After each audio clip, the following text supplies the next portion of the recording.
Just the two of us.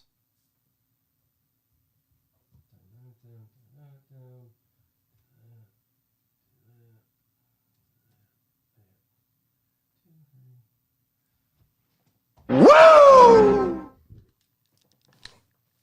Okay. Check. I can't Check you because I'm not wearing my. Better check yourself before you wreck yourself. Check yourself before you wreck yourself. Okay. We are. Family. I got all my sisters with me. All right. Sisters with me. Oh boy. That's Guess we're live. What's up, everybody?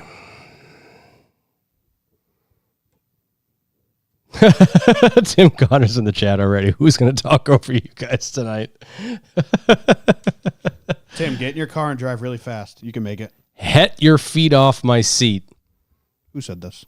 Dan. I don't know what het your feet off means, but Maybe that's boy. That's Greek for get. It might be. He's a cultured man, though.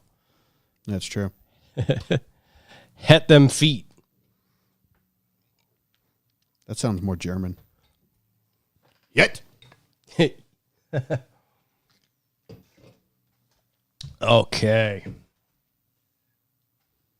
Woo! Can you turn me down a little bit? A little less? Yeah. Far down. How's that? Is that better? Yeah, it's better. Okay. How we doing? We got this. We're good. That's done. Oh, damn, little Bud Lattes and no heavies?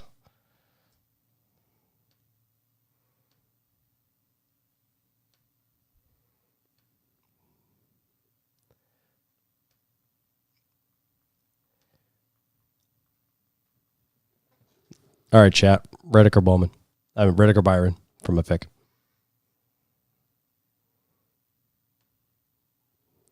That was drinking one of your natter days. Heck yeah, dude. Enjoy those. I meant to give them to W, and I totally forgot. Do I want Reddick or Byron?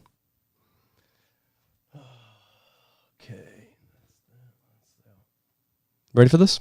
Yeah. You ready for your ad read? Oh, we're already live, dude. Oh, that's going to go so good. I can't wait. Oh, okay. Let's do this.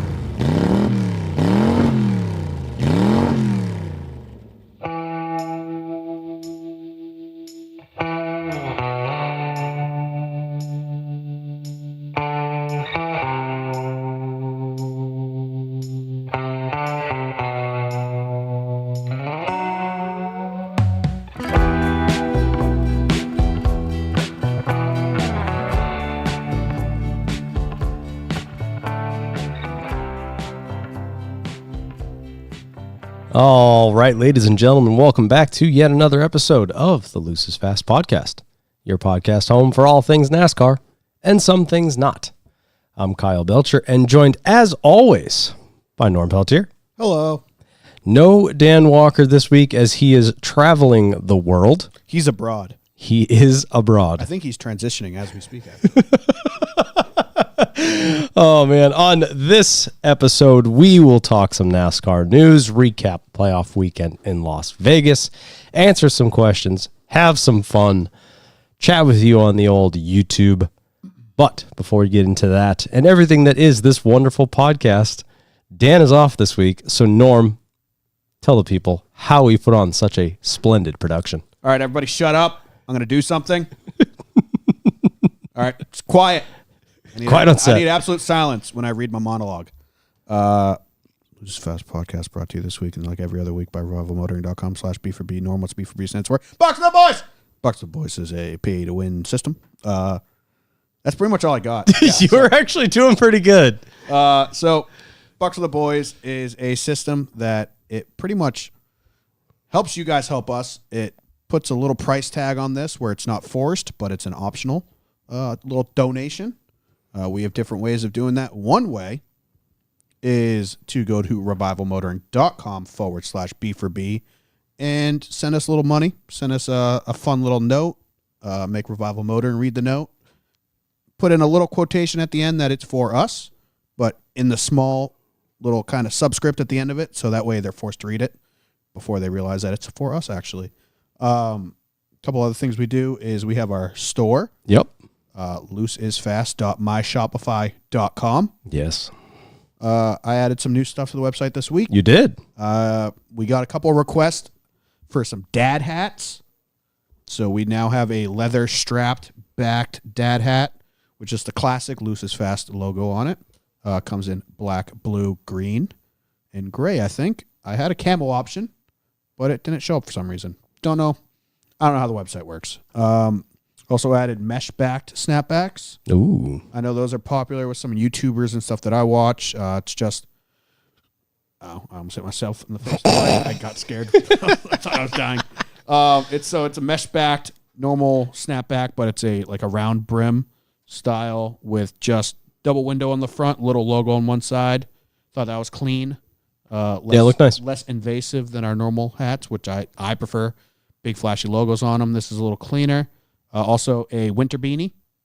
Yep. I have no idea if it's a good winter beanie. They had a couple options. I went with the one that looked the most normal to me, but it's a cuffed fold-up winter beanie knit. Nice. Keep your head warm. Should be stitched, the logo on it, little Loose Fast logo on that. So if your earsies get coldsies, get a beanie. Yeah. And then I also added something that probably no one will buy, but I thought it'd be funny and kind of a throwback to Dan because we're missing him this week. He's in Greece getting, I think, lower back hair removed, I think is actually why he went there. They have very good surgeons over there. Yep. But I added a polo shirt, a nice Adidas polo. Yeah, I saw Had that. a couple name brands on there with just a little Loose is Fast logo on your left tete. Mm-hmm. I thought that'd be cool. I know we have a bunch of golfers that listen. I know Dan obviously is a big golfer. I know Just Bus and a couple other guys like to pop into the old Whack Frick chat and talk about their golfing endeavors. So, hey, grab a probably overpriced polo and represent a little bit when you're on there on the golf course. Perfect. Schmooze up the old higher-ups at your business retreat and get them listening. Tell them all about us. And that's pretty much all I have. I know Dan is a little bit more ironed out and streamlined. That was pretty solid. I'll give you that. Not bad. B4B segment, but there's one other part of the B4B. What's that? Some would say the most important part. Which one's that? It's something to do with Kyle's... That's me. Race Day Rants or something like that. Kyle, what is that? Close enough. Race Day Challenge is if you donate the dollar amount that matches the driver's number you believe will win on Sunday and guess correctly, we will send you a little something in a care package. Did anyone send us $22 this week? No one did. Suckers, dude. So Bet you guys thought the 20 was going to win. Live to fight off another day. We should actually add the crew shirts, like the polo crew shirts with the contingency sponsors and stuff. They have baseball jerseys that I was like, oh, I could have some fun with that. I was like, that'd be cool. But I mean, we've talked about wanting button up work shirts. Yeah, mechanic shirts. I thought that'd be super cool. I know I follow a couple YouTubers that have those that they do. You're working out in the garage, wear this. It's cool. Yeah. I think it'd be cool for us to walk around the pits with them, even though every time we end up at a track, it's 150 degrees. That's fair. So extra layers are normally not permitted. But yeah, I have, like I said before, when it comes to the merch, let me know what you guys want. Do you want a pink shirt with Hello Kitty on it that's winking and whispering Loose is Fast in your ear? Do you want spandex jogging shorts? Do you want flappy flannel hats? Let me know. Anything that you guys like. Just Set Bus, the man free. Just give him an idea. Just Bus was the one who asked for the dad hats. I put it on the website. He immediately bought one. So, hey, that was worth the time it took me to stencil it onto the website because the website fairly user-friendly, but kind of a pain in the butt. Oh, yeah. So it does take some time to add stuff onto the website. So if you guys really want stuff and you're going to buy it, let us know, and I'll make it happen. Yeah, for sure. Thank you for that. Well done.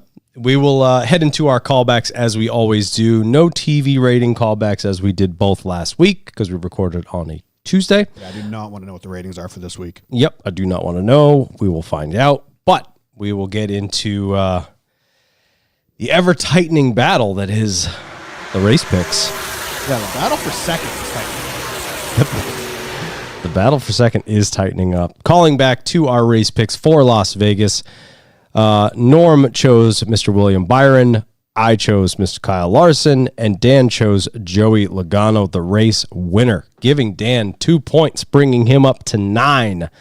I'm still sitting at 16, and Norm comfortably in the lead. Not so comfortably, but comfortably enough at 19. So with only 3 picks to go, it is crunch time. And I was running the numbers. Mr. Dan Walker, who had an absolutely fucking disastrous regular season, he's been kicking our ass in the playoffs. Yeah, he is. I was running up the points. He has scored 4 points in the postseason. Kyle has scored 3. I've scored 2. So my comfortable regular season lead is dwindling. Slightly. Dan, I mean, a little too late. I don't think he could.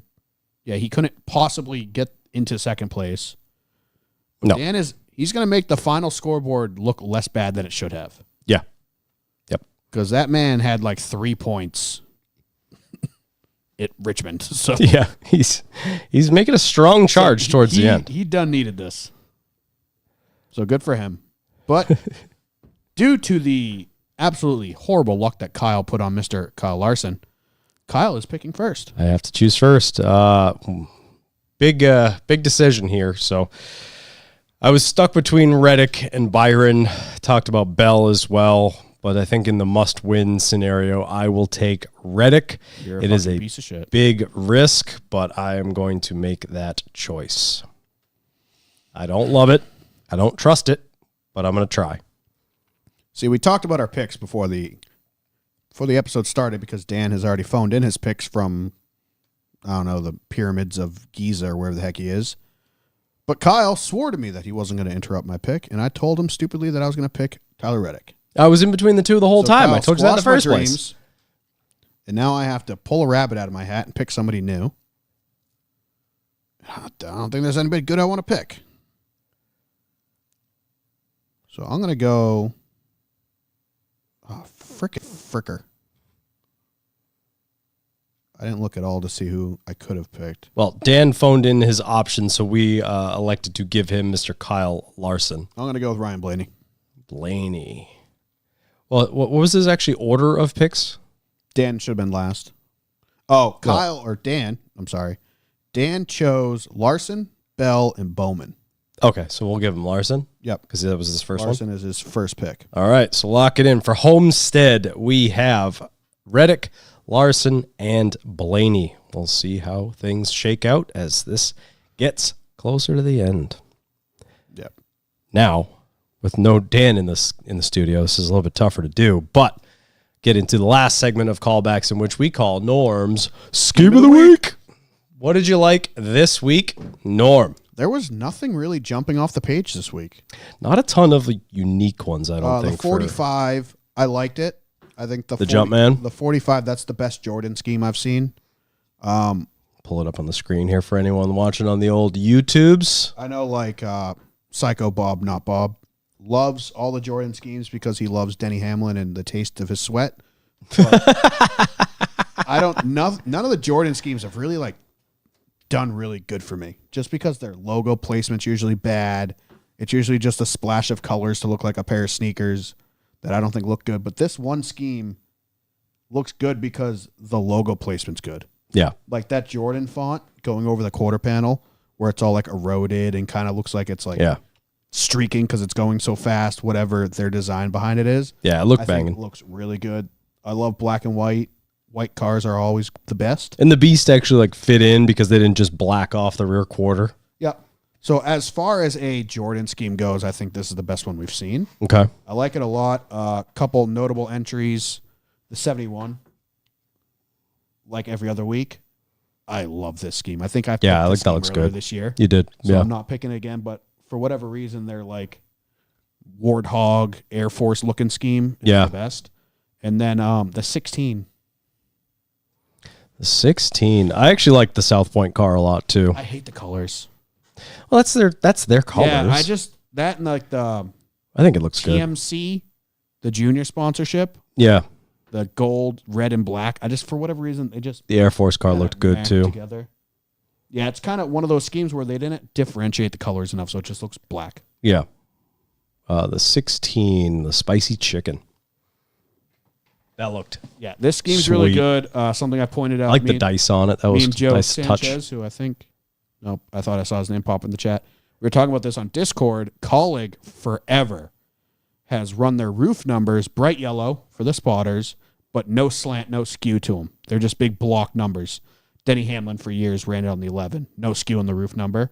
Yeah. Makes it super easy to read. For whatever reason, they skewed the roof number on the 16, and it looks really good. Yeah. That's so out of place for Colleague. But this scheme's super cool. It's not real flames, but they added some like fade to the flames to kind of blend them in a little bit. Evil Knievel car, super cool. Yeah. But I think this week I'm going to have to go with the 45. On the 45 Jordan scheme. Yep. It's not, like I said, it's not often that I'm going to pick a 2311 scheme because I don't normally like their design choices. But the 45 Jordan scheme this week is hot. That was a good pick. Any other honorable mentions before we keep digging? The 22 Pennzoil scheme. Yeah, that one's good. I love this iteration of the Pennzoil scheme. I hate that there's nothing over the quarter panel.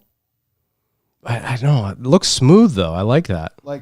I know they're like, this is our not shell week, but it's just big blank yellow spot on the quarter panel. Yeah. I see your point, but I like it. I think it looks That nice. And the outline around the 22 is a little too big. Yeah, the gap. Yep. Yeah. Yeah, I agree. But otherwise, I don't love the font, Steve no matter what, Park-esque. I forget who drove the 30 car in this paint scheme. Might have been Jimmy Spencer. But they've had a couple Pennzoil schemes where they have the stripes on them. Yeah. And it was post Michael Waltrip in the 30 car. I forget who exactly it was. But they had a hot Pennzoil scheme just like that. But yeah. That's going to bother me. Pennzoil 30?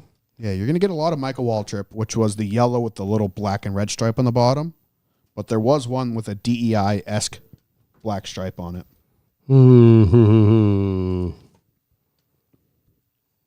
It's just coming up with Steve Park, Joey stuff, Mikey.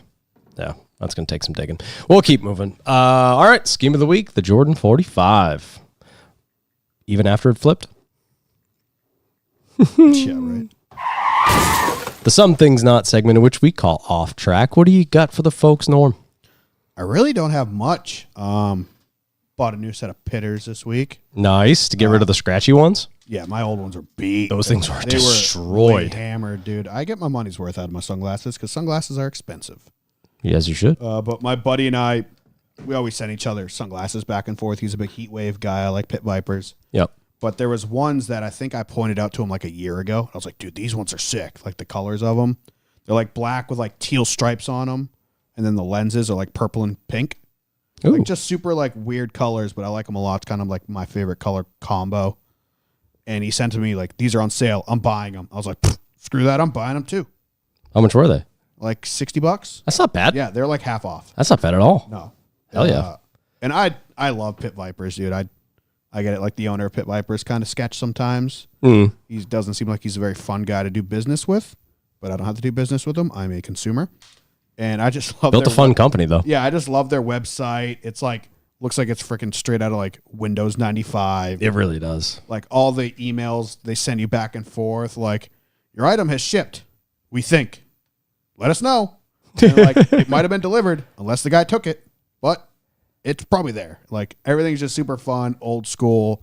One of the things is like, it showed like their chain of events. Like you go to our website, you place an order, we package your order, we ship your order, we make money, we buy boats. And it's like, Yeah. everything about Pit Viper is super fun. I bought a bunch of stuff from them. I like, They got a bunch of stuff on sale right now. oh yeah, I like a lot of their stuff. It's like obviously the super old school 90s, like color wave kind Yeah. of thing they got going on. I have a set of like riding gloves I bought from them. I've been wanting to buy a set of goggles from them for a while, but I haven't really liked any of their goggles. But yeah, I mean, other than that, I kind of just chilled this week. I normally Low key. don't get too adventurous after I go somewhere. Just like the mental exhaustion of traveling. Like I don't know how people do it for work. Oh, it's tough. Like that seems like it'd be a ride all on its own. Dan, flying halfway across the world to get on a boat for 2 weeks. I don't think I'd enjoy doing that either. Yeah, while you're there, it's just the travel part that's tough. Yeah, but like it's I used to travel a serious amount for work, and it's a lot. It's taxing. Like, it's cool, and everyone's like, oh, you get to see all these different places. Like, yeah, then I end up with a cold or whatever, the flu, because I'm going through dirty ass TSA all the time. like I just hung out this week. Like after obviously I worked and stuff like that, and after work I didn't really get too crazy and do too much. Then this weekend comes around. My buddy texts me Saturday morning. He goes, hey, I'm having people over. You should come by. I was like, damn, dude, I'm super busy. And like, I had nothing going on. Good. I was just like, I don't want to do anything today, dude. I'm just hanging out at the house. Yeah, much the same for me. I mean, we're kind of in the final crunch time for the wedding. So we got basically 3 weeks to go until the wedding. You don't get days off. You don't get nights off. No, not anymore. So it's full court press, getting all those things lined up. But yeah, getting the photo booth lined up and the DJ lined up and the transportation, the shuttle back and forth to the hotel, and making sure everyone's got their clothes and suits and shoes and shit, and working on the seating arrangement and all this shit. So a lot of stuff going on. So that's pretty much all I worked on all weekend. But we got some exciting news upcoming. By the time you hear our voices again, I will be the proud father of 2 puppies. Oh, you finally locking it in? We're picking up our new puppy either Friday. I think Friday. We're either going to drive down like late Thursday night or Friday early morning. But either way, by the time you see me again, I will be the proud father of 2 Shiba Inus. So that's how you locked in Steph to marry you? Yeah. Oh, we got all these dogs to take care of. Yeah, pretty much. Here's half my assets, and I'll take care of the dogs. This is how much money we now make, but you can pet our puppies. So I saw pictures of that thing when you guys were first scoping it out, and it's adorable. Yep, we got a couple new ones. I'll show you. Well, that thing's probably almost Bodhi size by now. Get a live reaction from you on this one. Dude, it looks like the first picture I saw of that thing, I was like, you bought a red panda. Like, you literally are buying a red panda. Yep. Like, the thing's adorable. It's like peanut butter colored. Yep. Little white face, just pitch black eyes.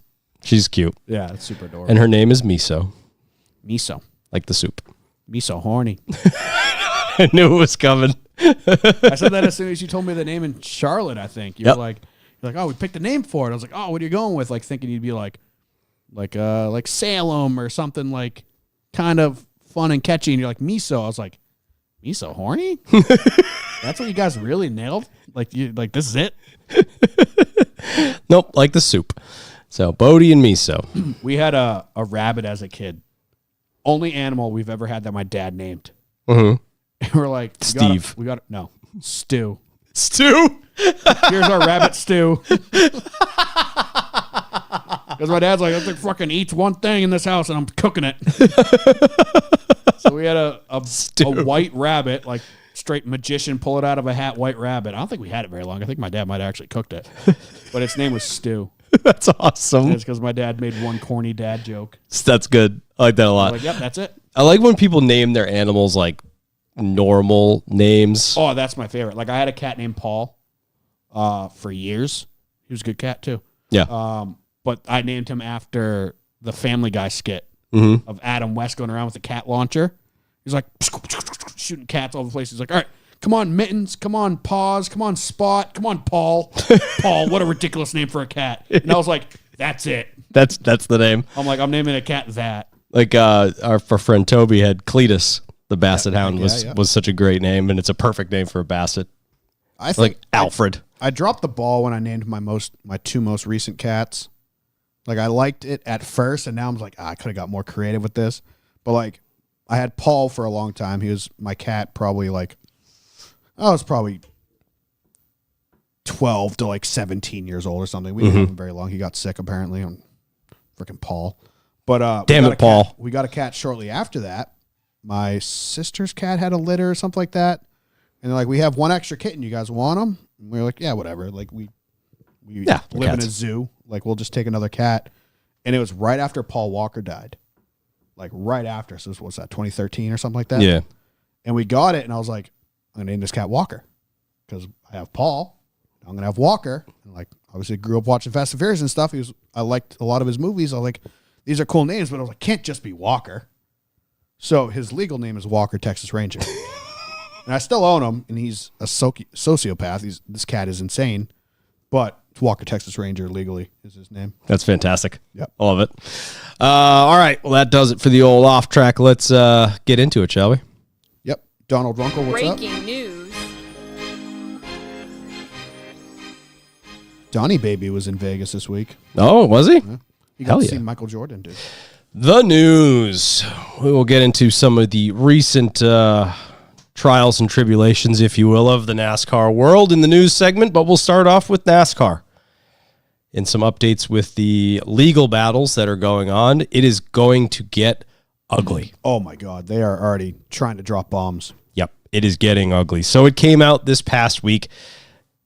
To no one's surprise that NASCAR is effectively refusing both the injunction and the expedited discovery that Front Row and 2311 have requested. Effectively saying, no, you can't look at our books, and no, you don't get a charter. I'll save the legal jargon in the write-up for you, but effectively NASCAR used the team's own words against them, that they publicly have said that they don't need the charters to race open. So they refuse the injunction. Okay, you don't got them anymore. Yep. Control-Alt-Delete that email, sir. NASCAR came out and said they have been planning for running next year, the 2025 season, with only 32 charters in the field. 32 doesn't quite add up, right? No, because you got 2 that 2311 owns currently. Correct. You have 2 that Front Row owned, but they've already admitted to buying one. Mm-hmm. So Front Row should own 3. So is the one charter they're getting from Stuart Haas still a charter? Right. So that's where And this then comes Stuart in. Haas has acquired a third charter, or not Stuart Haas, I'm sorry, 2311 has acquired a third charter but hasn't announced it yet. Yes. But they have a third charter supposedly paid for by Riley Herbst. So are they going to show up and run their own team? Or are they going to be under the Sam Hunt label or something like that Yep. to get charter funds for that third car? So that's where things start to get really messy. Obviously, for anyone that may be new here, there are 36 charters in the Cup Series. 2311 and Front Row, as Norm just mentioned, both currently own 2. In these legal filings, both teams, Front Row has admitted it publicly, but 2311 effectively admitted it in these filings, that both have agreed to terms with a current owner, Stuart Haas Racing, to purchase 2 of those charters.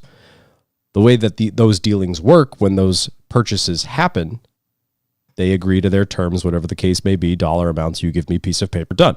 That has to go through NASCAR for approval. Because of these legal filings, NASCAR has still not approved either of those purchases.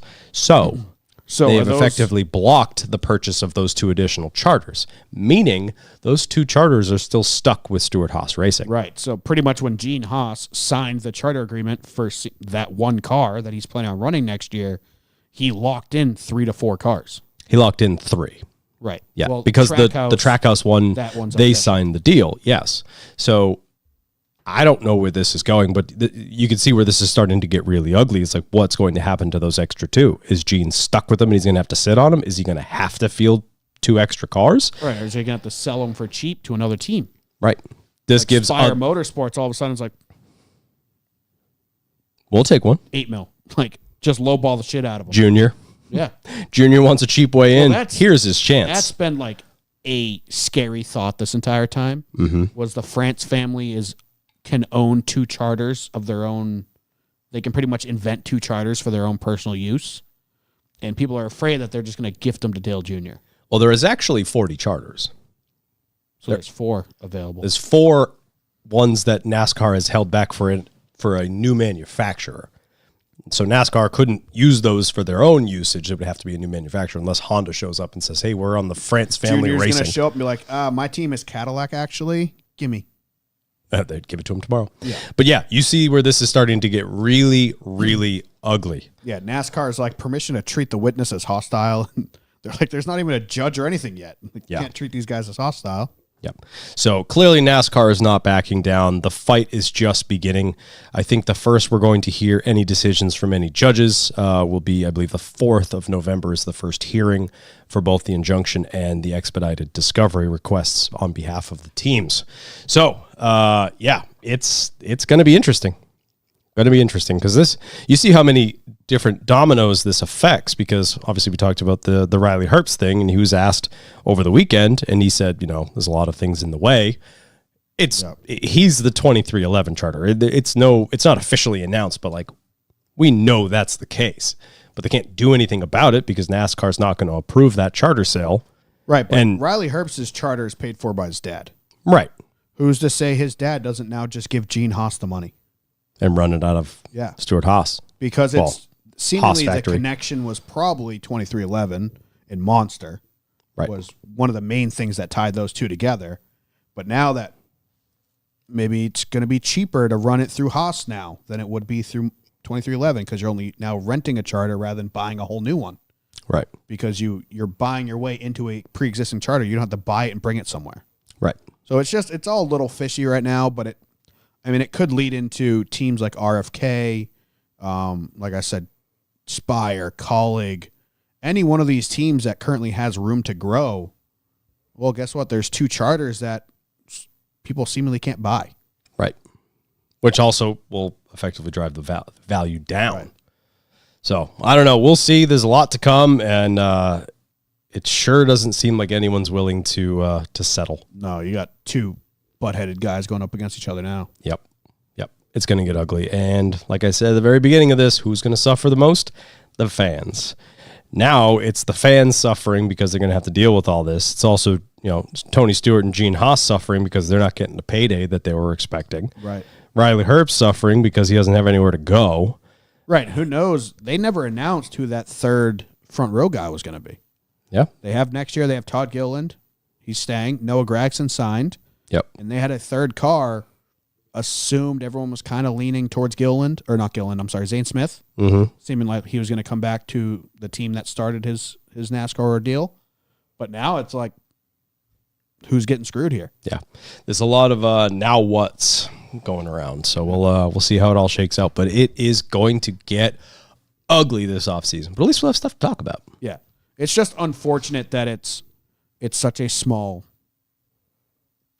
team fighting NASCAR. I wish this could have been like a full-on 10-team versus NASCAR ordeal. It would have been I think a lot more interesting. But now it's just like NASCAR could just be like, yeah, you guys are done. Yeah. And they're gone. It's a very, very David versus Goliath type fight. And right, and I don't know. No one's backing down. 2311, if their intention was to scare NASCAR, but it's not working. They're such a small fish now that there's only two teams fighting them that it's like NASCAR like, all right, dude. Bring it. Challenge accepted. I think NASCAR will try to put them out of business before anything. Right, exactly. And unfortunate for them, they have to do it to Michael Jordan, but yeah, he's the one who attacked. Mm-hmm. Yep. But the matter is, that brings up another fact of what's that going to look like in the public eye. Oh, it's not going to look good. Yeah. Ugly no matter what. So we'll see. We'll keep moving here, though. We got Colleague Racing in the news. Colleague Racing in the news for the firing, if you will, of Travis Mack. Travis Mack, the crew chief of the 16 Cup car, is officially out. And Darian Grubb will fill in, and more announcements in the future on that position. But yeah, that's the crew chief of the 16 Cup car. Trophy hunting. That will be Mr. AJ Allmendinger's ride in 2025. But smorgasbord of people for the duration of the season. Still no word on where Daniel Hemrick's going to land. Yeah, that's true. He did his backflip and he's still in the air. Yeah, so we'll see on that. Joe Gibbs Racing in the news for a couple different bits. Joe Gibbs Racing in the news this week, announcing Taylor Gray will be coming up to the Xfinity Series full-time in 2025 to drive the 54 Xfinity car. I think that's fairly deserving. I mean, yeah, it's been good. I don't think his resume is great. The problem is the people he's battling with for Xfinity rides can't go to Joe Gibbs Racing. Like, the number one guy in Xfinity that you think would land at Joe Gibbs Racing is Corey Heim. Mm-hmm. Well, guess what? Him and Ty Gibbs got in a pissing match 10 years ago in K&N, so now Corey Heim can never go to that team. So you got to start going down the ladder of Toyota guys, and Tanner Gray, whatever one it is, one of the T Grays, is not far behind Corey Heim. He's their second best Toyota truck guy. Yeah. So he's the obvious. Second by a decent amount, though. Yeah.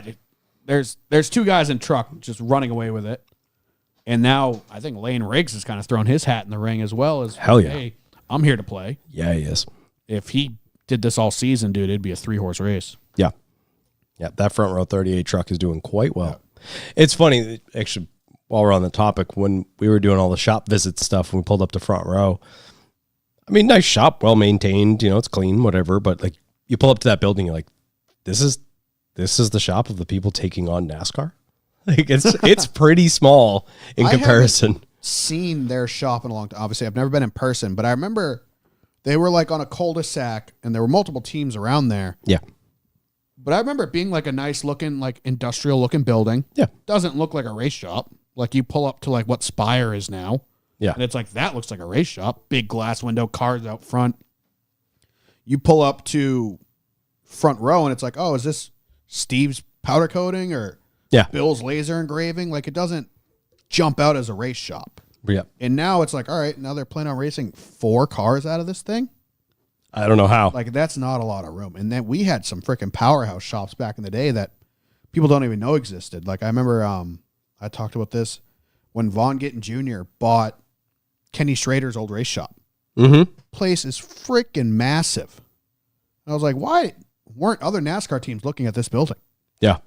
Like his shop is at the end of a long road, nothing around it. Road just goes to the race shop. Thing was a freaking campus. Wide open inside, truck bays in the back. And I was like, then you still have teams like Spire, 2311s building their own building. Like you have teams that are just like ignoring this. Like Spire was still going out of Kowicki's old shop, which hasn't been updated since 1992. And Front Row's working out of a landscape building. Yeah, like it's true. Like there's so many buildings around there. Like I wish I was there longer because I would just drive and explore. Oh yeah. Like what Stapleton 42 does on YouTube. If you haven't watched any Stapleton videos on YouTube, I highly recommend it.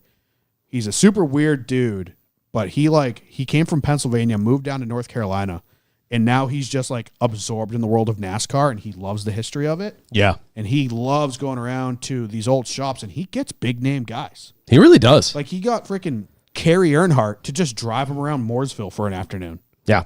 I saw that They were one. just driving around and Kerry Earnhardt's like, oh yeah, that's my stepdad's house that I grew up in. And if you go through the woods right there, it's a baseball field. And that's where Meemaw came and watched me play for the first time. And like, he's going over all this stuff. And I was like, how are you doing this? Yeah. Like, how do you have these many connections? And definitely worth I highly like, recommend comment, and subscribe. He goes to a lot of old race shops, like seniors original shop. The 2 car. Osterland. Mm-hmm. He goes to like their old shop, which isn't there anymore. Like it's like all boarded up and stuff. Then he goes to Morgan McClure Racing, which he's obsessed with them because he's the guy that does all the exhaust stuff. Yep. So like he is like the X-Pipe scientist.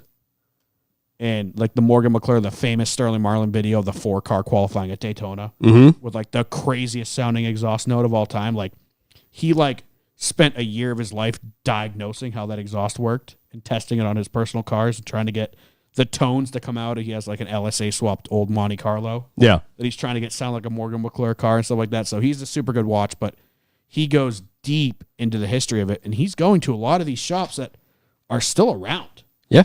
And like what?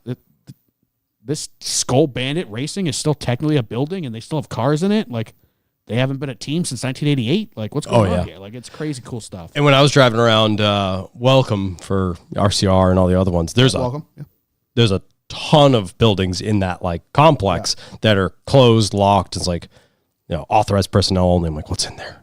Tell me what's in there. There's got to be something good in there. Like you're like, oh, this is the old Jasper Racing engine shop. Yeah. Like, can I go in, please? I would just like to smell the oil on the floor. Like this stuff is so cool. I love NASCAR country, dude. I'm shocked I came home. I know. I'm surprised you didn't buy some property and stay. There's nothing stopped me from moving down there, dude. Somebody want to buy my snowmobile? Because that will fund me moving to North Carolina. That'd probably cover half the house. Yep. All right. Please. Back to Joe Gibbs Racing here.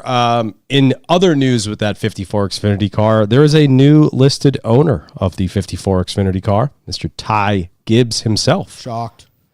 Yep. I mean, obviously, I don't expect that Ty Gibbs is funding this by himself or No, doing it's it. just That's kind of he's dipping his giving- toe in it. Yeah, Joe Gibbs is kind of giving him a little leeway with the team. Yeah, Like, this is how Rick Hendricks started with Jeff Gordon. right. Like, all right, I'll let you run the Xfinity program, or back then the Busch Grand National program. I'll let you run that. All right, that's doing pretty good. All right, buy half of the 48 Cup car. And now we co-own this car together. Now show me what you got. All right, you did great with that. Now you half own the 5 car or the 25, whatever's left. All right, you did great with that too. You run the company. Yep. Like, that's literally Joe Gibbs. It's callous to say, but it's unfortunately he's running out of sons. He needs to look at the next person to take over his company, and Ty Gibbs is going to be next in line. Yep. Like, he's one of the few family members that's still into the team, still committed into it. Yeah. Unfortunately, Coy was going to be that guy. And Yep. It was untimely death. super Unfortunately, unfortunate changed those passing of- plans. Yeah. So they got to start shaping up Ty Gibbs, because Coach, he's probably close to 80 years old. He doesn't want to be doing this very much longer. Yeah. Same thing with Richard Childress is doing it with Austin Dillon. Yep. I think the Austin Dillon situation is far better because he's been there a long time. I mean, you look at Ty Gibbs, it's going to be his 23. third year in Cup, and now you're a team owner. But Austin What? Dillon, I don't think he's gotten the opportunity that Ty Gibbs has got. Austin Dillon doesn't co-own the 2 car or the 21 car. Co-owns the PBR team. Yeah, he owns the professional bull riding team. Yeah. Which I don't know if Richard has anything to do with that. I think Yeah, that he does. solely- Was it? It's either the team or like the league or something that he's got some he big might own take. the league. Yeah, who knows about that? Yeah. But like, I think this is a very good and smart test for him. Yeah. Like, Yeah. can you manage this young kid? I mean, we've talked about it. Ty has aged 20 years in the past 3. He really has. Like, And we've sung his praises quite a bit on being very mature. So, he's always been a freaking ace behind the wheel. yeah. Like, there's no denying that. But he was such a little shithead in the Xfinity Series. He won the championship. He's going to Cup the next year, and all of a sudden, life happens, and he has to grow up overnight. And he's just been a different person. I mean, first half of last year, he was still Ty Gibbsy, but he's definitely turned the page and matured a lot. So yeah, I think this is smart for them to do. Definitely give him some training before giving him the whole team. Yeah, for sure. So we'll see how he does. Also, the Joe Gibbs Racing team announced that William Sawalich will be coming up to run full-time in the 18 car. Announced that today. He's not a bad driver. He was going toe-to-toe with Zilich all season in the ARCA Series. I think he won the championship technically. Mm-hmm. Obviously, like all the other kids in the Xfinity Series, his family has money. I think even W was telling us that his mom and his family owns like earbud company, and they make like all the professional form-fitting earbuds for like a lot of the teams around NASCAR, NHRA, Connecting Series, all that. So, I mean, they're well ingrained in the sport. He's obviously shown that he's got potential and skill, but he's coming along with some sponsorship money as well. Yep. Yep. And that's kind of the business model that we're unfortunately stuck in, that those two teams are trying to fight right now. We know Creed's out. Seems like Chandler Smith is not returning. We don't know where he's going to end up. He's one of those kids. He's extremely talented, but doesn't seem to have a lot of sponsorship behind him. Yep. So I don't know where Chandler Smith's going to end up. Ryan Truex, he announced today that they're racing Homestead this weekend with Sam Hunt Racing. That was a great promo video. Oh my God. I was so hyped about it. And then somebody pointed out like Miami vibes. And I was like, shit.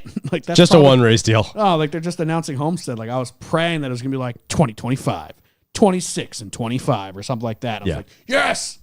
But hopefully Ryan Truex lands somewhere. Like it seems like obviously. Doesn't sound like it's going to be at Gibbs. Yeah. Joe Gibbs Racing is such a 1-year deal in the Xfinity Series. Like Sheldon Creed talked about it. He spent every sponsorship dollar he got. He spent his own money to get in that car and seemingly make no money to do it, just to show what he's capable of. Yeah. Which I think he's done a very good job. I mean, he's probably the highest points position without winning. How many times he's finished second.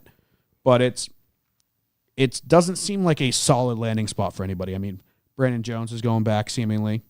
I don't think they've officially announced that he's going to Joe Gibbs, but he's announced that he's leaving JRM. That is a pay-to-play ride. Who was the Harrison Burton? He was pay-to-play in that car for a couple years. Yep. So it's all about money in the Xfinity Series, and fortunately, Joe Gibbs, the second your money's gone, you're gone. Yep. Get chewed up and spit out real quick there, unfortunately. But we'll see how things shake out. A couple other quick bits. Rackley War in the news because they have announced a partnership with Kevin Harvick. Harvick is going to be in form of a consultant with Dawson Cram stepping up to take over the truck. Dawson Sutton, owner's son, will be taking over that truck. Dawson's going around, dude. A lot of Dawsons. So they'll be working together on both the late model side of things as well as the truck series side of things. I'm sure it's a help us get better with your knowledge, Kevin, and we will help develop Keelan at the same time. So don't think KHI is out of the Cars Tour or anything like that. They'll still be doing plenty of that. So it's kind of a partnership, work together. So you scratch my back, I scratch yours kind of thing. Yeah, Kevin he's got way too many connections everywhere. Like his trajectory for Keelan is so freaking confusing. Yeah. Because it's like, all right, Trackhouse signs on to Keelan to sponsor him. He's seemingly going to be a development driver throughout his oval career to one day eventually end up at Trackhouse. Okay, that makes sense. Oh, and they got Rodney Childers, who builds all of Kevin Harvick's late model stuff. Well, now he's at Spire. And Spire is not Trackhouse. So those are now separated. So is he going to lose Rodney or is he going to lose Trackhouse? And now they sign a third-party deal with a truck team to work on their late model stuff. And it's like, what direction are you going in? Yeah, he's just figuring out what he wants. Is it all connected and we don't see it? Or is it just exploding and he's just zigzagging his way to wherever it lands best for him? He's testing the waters. Yeah, it's weird. It's Kevin Harvick. He's obviously a very smart businessman. And I think he knows what's best for Keelan more than anybody. But he also has been very open about he lets other people kind of dictate Keelan's career. Yeah. Because it's not always the best. We hear these kids talk about their dads. Corey LaJoie, for example, talks about Randy a lot. It's not always the easiest when your dad is a successful race car driver for him to be your driver coach. Right. Because it's instinctive for him, but it's not instinctive for you, vice versa, or it's a little hard. People say never work with family. Yeah, and I think it's also a good way of him to get different coaches in front of Keelan and be like, all right, who does he vibe with best? Who's, everyone's got their different ways of doing things. We obviously all have kind of the same goal and, win races, do well, develop, whatever. But, it's just like anything. Like there's teachers that you got along with in school and teachers that you didn't. Some that you loved, some that you hated. Or so it's kind of like find out who he meshes with best, maybe. This guy got him to this point, and now he's excelling at what this guy specializes in, so we're going to go to the next guy. Right. Like kind of like when you see a crew chief swap in the Xfinity Series or the Cup Series. It's like, all right, I'm not saying that they were bad together, but they've kind of maxed out their potential together. And now we're going to take that and we're going to compound it with this guy's knowledge and this guy's information, and we're going to build off of that. Yeah, and it's also a good thing to kind of diversify, your knowledge at the same time, because if you're learning from the exact same person your entire career, you only know one way. Right. You learn from Norm one week and you learn from Dan the next week and whatever. Like you guys have different ways of doing things, and as a young kid who's just a giant sponge, like Keelan learns from both of you in different ways, can take pieces of everybody's and kind of form his own way at the same time. So you're right. It's very confusing and kind of all over the place, but might not be a bad thing. Right. Like I wonder if it's all connected or if it's literally just, yep, we did this, now we're doing this. Or if it was like we did this so we can do this, and then that's going to lead into this. Like Kevin Harvick, I feel like has a plan, but I don't know if this is all conforming to his plan or if he's kind of changing as he goes. Yeah. We'll see. We shall see. But I'm sure you're going to hear that name for many years to come. Kevin Harvick? Just the Harvick name in general. Oh, yeah. I just hope that Piper becomes an actual good driver. It'd be awesome. That would be fun to see. Yeah. Her versus Aubrey Larson. Audrey yeah. Larson. All right. We got DGM in the news. They announced that Ryan Ellis will race full-time for them in 2025. So good for them. And Ryan Ellis was with Alpha Prime, and I think they kind of they parted ways already. Mm-hmm. Or they were saying their goodbyes early, but it sounded like it was kind of just like, oh, I'm going there next year. See you. Get back. Yeah, I'm leaving. I'm taking the next couple weeks off. Yeah, weird. Yeah. But whatever, we'll see. All the field filler stuff is confusing to me. Yep. And the last thing I got written on my news bits here is the Teresa Earnhardt story that came out a couple days ago. came out in the news that Teresa Earnhardt will be selling 399 of her acres for the development of an industrial park in Morrisville, North Carolina. And people are losing their damn minds. The thing is, I don't know what acreage this is, because you posted a picture on Discord and it seemed like it was like road front acreage. Yep. But like the way it was described, and I think the article that was posted was it was like Dale's farmland. Part of it. So if it's Dale's farmland, that would hurt almost as much as like them just like scrapping DEI headquarters. It's not near DEI headquarters. The Right, but plot it's like is the- like 2.5, 3 miles The away. value of it emotionally. Right. Like Right. you hear stories about Dale Earnhardt from back in the day. Anyone Dale Jr. gets on the podcast. And it's Dale couldn't freaking wait to get me on his farm and just drive me around. And he would talk about every tree, every fence post, every anthill. And he would tell you endless stories about that property.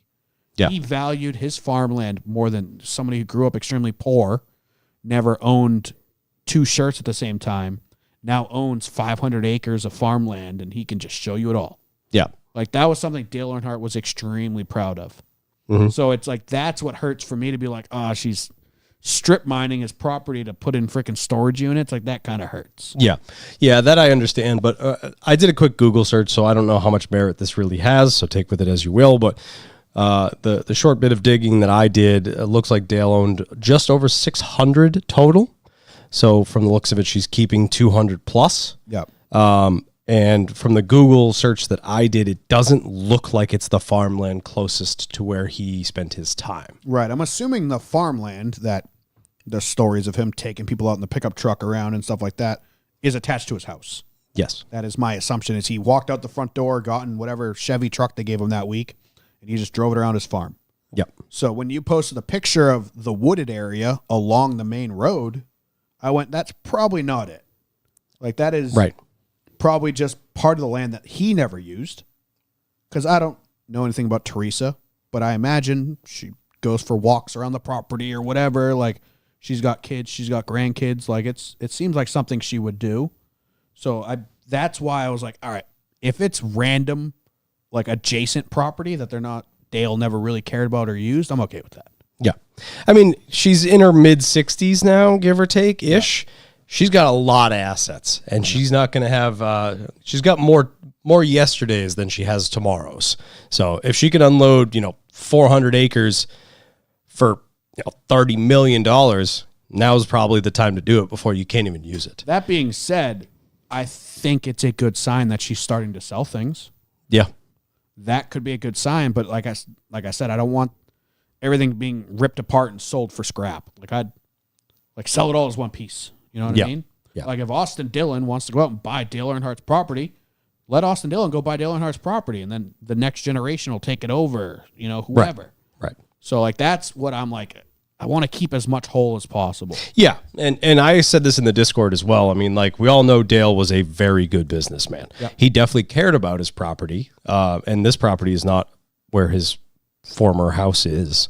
It's, like Norm said, closer to the main road there.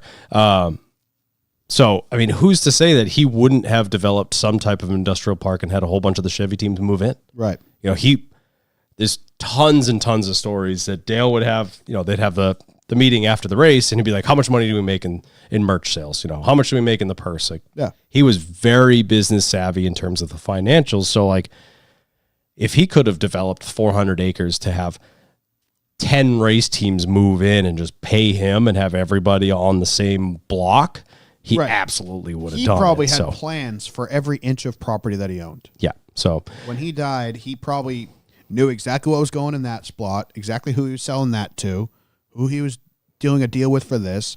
And like you said, he's a very smart businessman. He owned rental properties. He owned buildings. He also probably bought all of this land before Mooresville took off. definitely. Like, he's buying this stuff in the early to late 80s for $10, built his mega mansion on it, and now he's like, all right, I'm not exactly using that part. I can get rid of that part and make a gazillion dollars on it opposed to what I paid for it. So, yeah, that was the one thing that I was like, all right, if it's just random pieces of property that Dale accumulated over the years, cool. Yeah. I'm okay with that. and it's a good sign that she's starting to let go of some things. Because, like we said, she's not dumb. She's evil, but she's not dumb. So the fact that she's starting to let go of stuff is a little like, maybe there's hope. Yeah. Maybe we'll finally get that video or hear the story about Dale Jr. going to DEI for the first time and opening the deer head shop and blah, blah, blah, blah. So, cool. Yep. As long as it's been 23 years. Time to let some stuff go, lady. She's not putting a Dollar General in Dale Earnhardt's favorite pasture. Yeah. Yeah. Hopefully not. So, figure we'd talk about that. But that's all I got for news bits. You got anything else you want to add? Brad Perez racing this Yep. weekend at Our boy. Homestead for SS Greenlight in the 07 car. Yep. The 07 Chevrolet.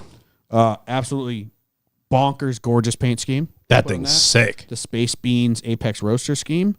Why couldn't we be on that one? Because that is a die cast I will happily buy. Oh, yeah. That scheme is gorgeous. So good luck to Brad. I know he's not a big circle guy. So hopefully he can Today. he can jerk those circles together this weekend at Homestead. In his home track. Oh, yeah, true. Little Miami boy. Yep. The MIAO. Mr. 305 himself, Brad Perez. Damn right. Anything else you want to add? I don't think so. Head on down to Vegas. Mazel.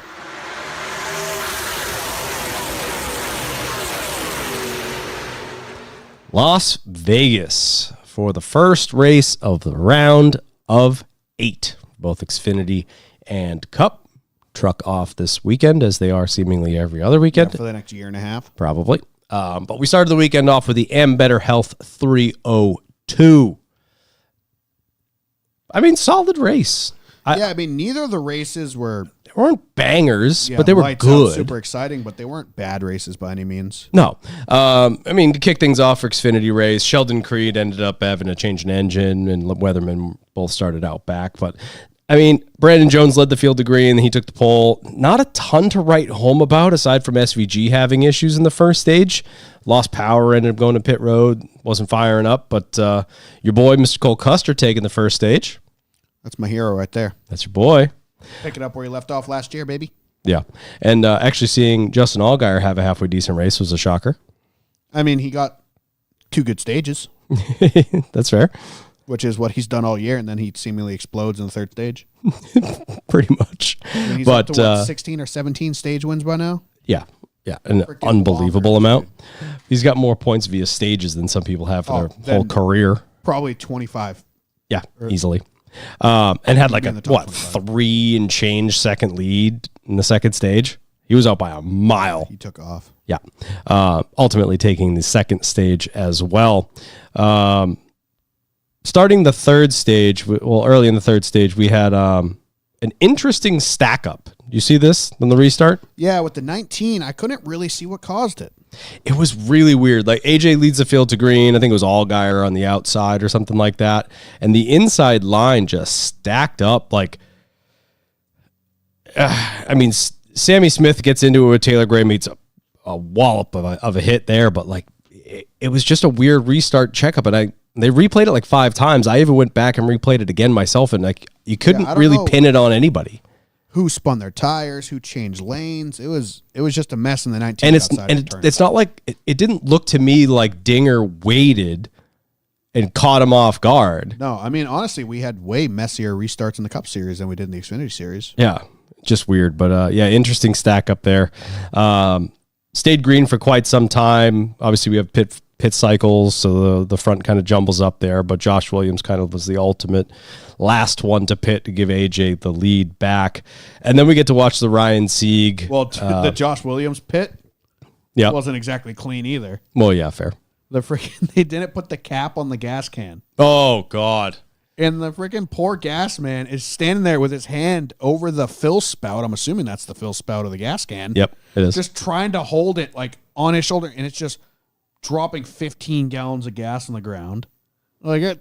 Just swap it out, bro. It's over. Just get a different gas can. Yeah, that could have been really, really bad. Because obviously coming up with that, the 11 pit box is now a no smoking zone. And in the Xfinity series, there's still 5 lugs, so there's 4 more chances for a spark to happen. Yeah. If that went up, that would have been bad. Oh yeah, that could have been very, very bad. It was so much gas, it was safer because it's the more volume of gas, the harder it is to light on fire because it's just That's not how it works. yeah, it's the fumes that get you. It's the fumes. So there's 5 times as many fumes. It's 5 times but more it's likely. denser, so it's harder to light. Yeah, so it's less likely to be a fire, more likely to be a combustion. It'd be a splash. It wouldn't be a spark. It would have been an explosion, not a spark. Daniel Suarez wasn't there. We're good. Jeez.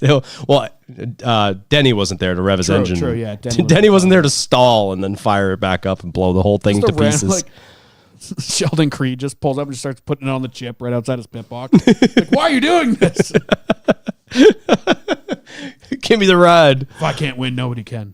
Yeah, that was almost really bad. But yeah, I'm glad you mentioned Comical. that. That was I don't understand how you make that mistake. that guy smelled for a week. You think gasmen don't? That's right, fair. If we went to Big Al's Saturday night like we were planning, or Sunday night like we originally wanted to, before we went to that beautiful place, Eden, I guarantee we would have walked in that door and been like, gas man, tire changer. Like you could call them out across the bar. Yeah. Based on belly size. Yeah. Nah, more just aroma. Yeah, aroma Like, too. I work with shit at work. Like I work with a lot of chemicals, and some days I'm just like, I know I just smell like ferrochloride or whatever I was dealing with today. Like Yeah. I can smell it on me.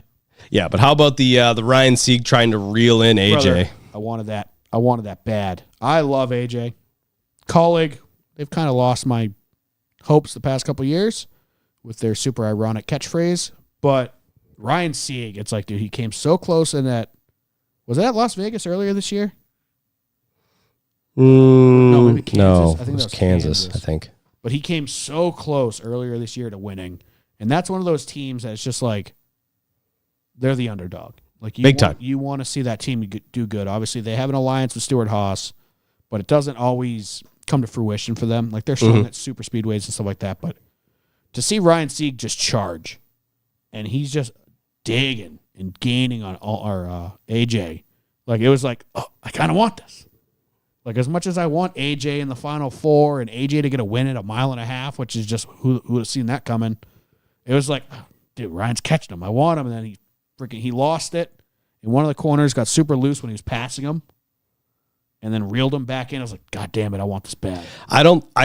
So I have different theories here. So at 172, while Ryan's trying to reel him in, we had the Kyle Sieg spin bring out that caution. Was there a Kyle Sieg spin? Yeah, we had the caution, and then they had to re-rack him. And then Sieg and AJ are battling. Then we had the Sammy Smith one. Yep. The Sammy Smith caution was the stall. I think if the Sammy Smith caution didn't come out, he had a shot. Sieg was getting him. Yeah. He didn't have the side by short side run with him speed. once. He had the long run. Yeah, he already got to his door once. That's when he got below him in turn 1 and 2, and just AJ just smartly kind of crowded him down, took all the air from him. Yeah. Just entered right on his door. And C got super loose, dropped back to like 0.7 of a second behind him, but he was going to catch him before that last caution. Yeah. Yeah. But AJ did have the short run speed, which obviously helped him there. So that questionable stall and conveniently restarted right after the caution came out. Did caution. it restart? Yeah.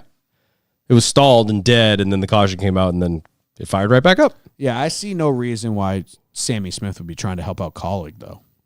Yeah. Like, oh, they're Chevy teammates. Yeah, no one really gives a fuck They about don't give a that. shit. But yeah, AJ Allmendinger ultimately holds off the charging Ryan Sieg. As much as I would have liked to see Ryan Sieg get his first win, I love an AJ win. Never mad at an AJ win. Going nuts. And it was Matt Colleague's birthday, which was a great time for him to take a checkered flag for the first one of the season. We got 2 races this weekend that proved how stupid the playoffs are. AJ, I think this was his first win of the season. It is. Walked into the championship 4, baby. You earned this one. And then Sunday, we all know what happens there. But it's just like how fucking broken is this system? Yeah. That AJ, who's been like a freaking 11th place car all season. But he's made it this far on points. Yep. So it just shows his veteran status of being able to get things done when their cars have not been that good. I think I hold a grudge over that 2022 when they banged out like 6 wins in 1 year, and we're just like, this is AJ, this is his time. And then they go cup racing and just ruin all of his momentum. Yeah. And then they're doing it again. Yep. Dude's in the Final Four. He's going to go race for a championship. He's getting his momentum back. He's rebuilding that Xfinity program. Guess what, bud? You're going in our sucky ass cup cars. Yay, good luck. Enjoy 36 weeks of hell. Yep. Hey, good news. You'll have 5 chances to win at road courses. Yeah. Bad news is SVG's now in better equipment. Yeah, that's a good point. I still haven't You know I still all haven't those committed that to races memory yet. That were givens for you? Yeah, well, there's somebody who's 10% better and his cars are about 40% better. Yeah, good luck. So good luck. I bought they have 88 WeatherTech Cup merch now. Cup merch? Yeah, SVG Cup merch. It's already out. Oh, like Cup Series. Yeah. I thought you were talking about like cups. No. I was like, I didn't know we were waiting for those. That's yeah, waiting on exciting, AJ SVG cups. I got a knockoff 8 SVG Yeti cooler. It's shaped like New Zealand. Really hard to drink out of. Doesn't hold water well. But Doesn't goddamn, stand does it up look either, cool on but the you shelf. know, it's great. Looks sick.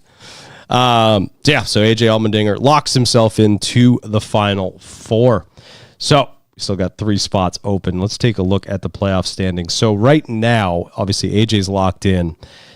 Looking at the points, Justin Allgaier pretty safe heading down to Miami with 32 points to the good, but they have a very good way of blowing things up Yeah, on he's going to get 20 stage points this weekend, so he's fine.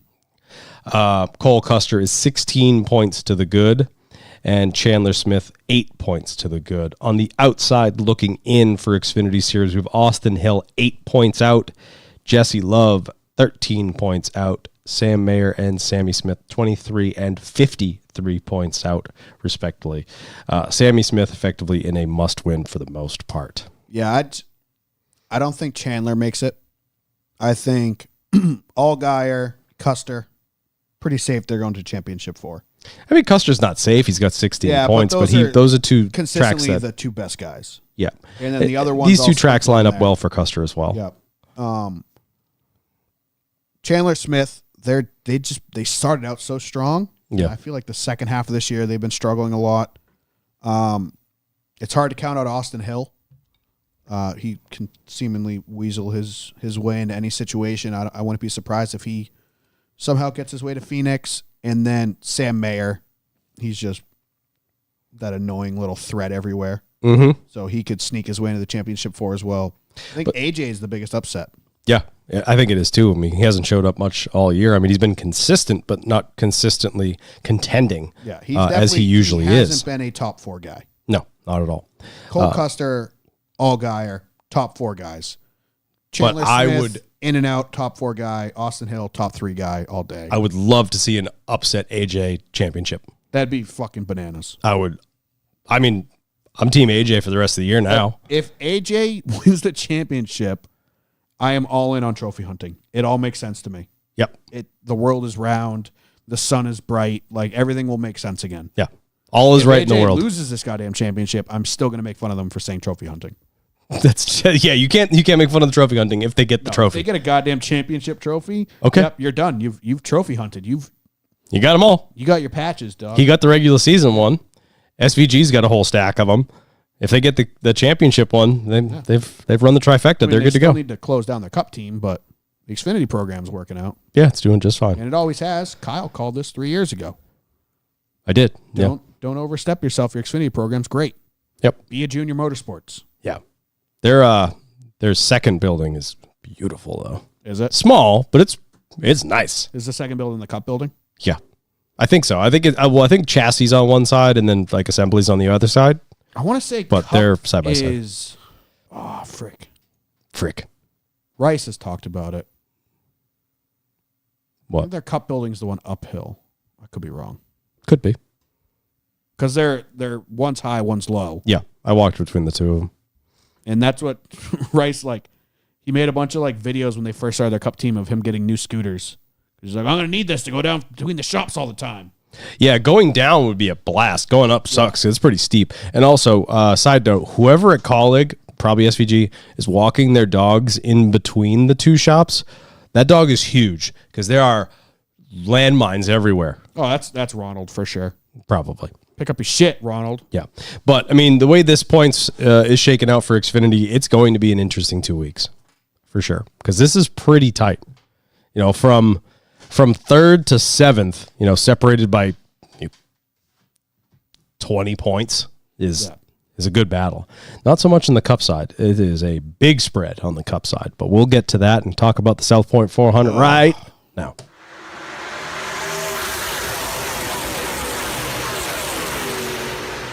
I hate the Cup Series. I was talking to my father on Saturday, and him just joking around. He's like, NASCAR on tonight, in case you didn't know. I was like, you should probably watch tonight because it's going to be better than tomorrow. Yeah, Dan over there sprayed himself in the face from third place with the race winner comment on YouTube. Love you, Dan. Miss you.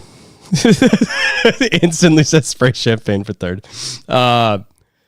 Yeah, I mean, it wasn't a bad race. People could make passes. It was much you'd expect, I suppose. I just don't think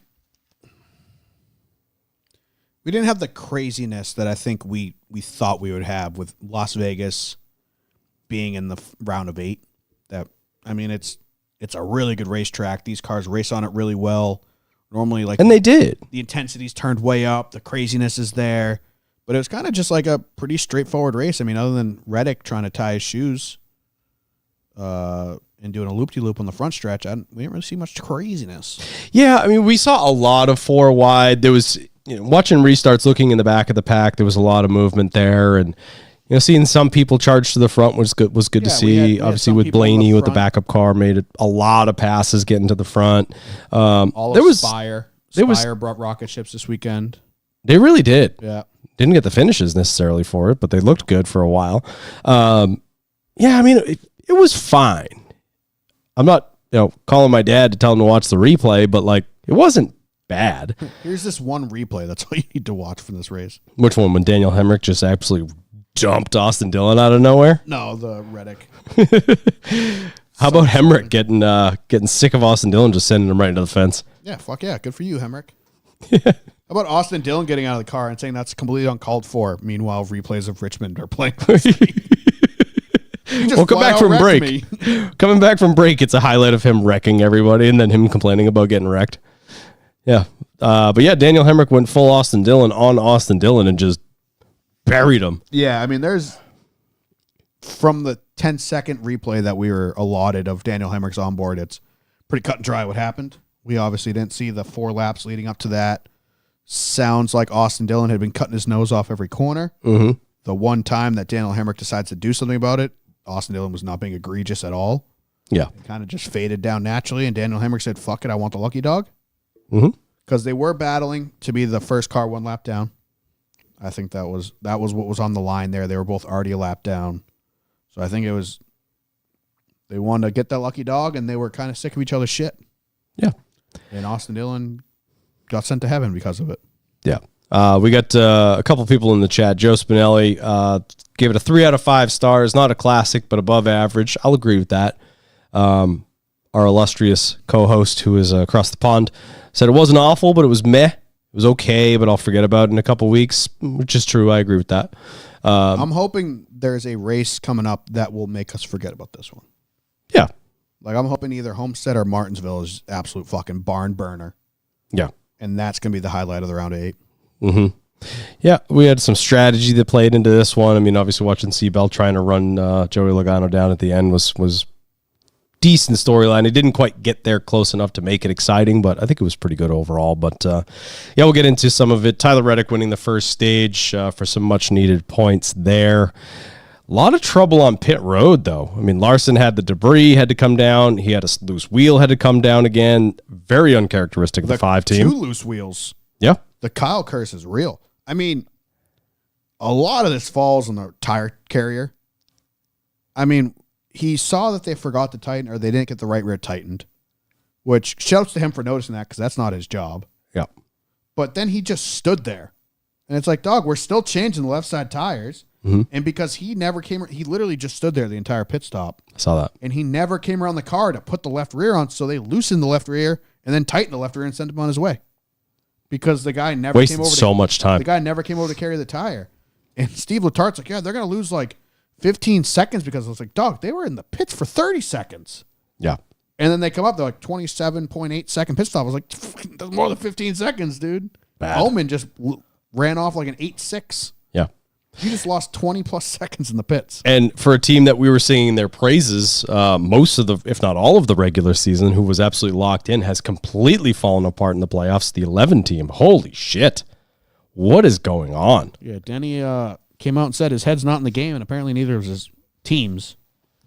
Because they were just making bad calls. They were having trouble on pit road. They didn't have the pace. No. I mean, he recovered for a halfway decent finish. Like, I give all the credit in the world to Denny because he's running well himself, but he is getting shot in the face by his team every time he comes down pit road. It's like, all right, we got a 50-lap stretch to the end of this stage. We're going to take 2 tires. What? Like, they were just making boneheaded calls all day. I mean, they were doing what they thought they needed to do. Chris Gabehart, obviously, way freaking smarter than either of us. Yeah. But it's just like they were not playing to win that race. No, not at all. Anyway, how about the MTJ, Chase Elliott, and Tyler Reddick crash? Also, Brad Keselowski involved in that. Thoughts? I put it on Truex. So what happened? Tell the people. So, coming off of turn 4, Truex and Chase Elliott were deuce wide.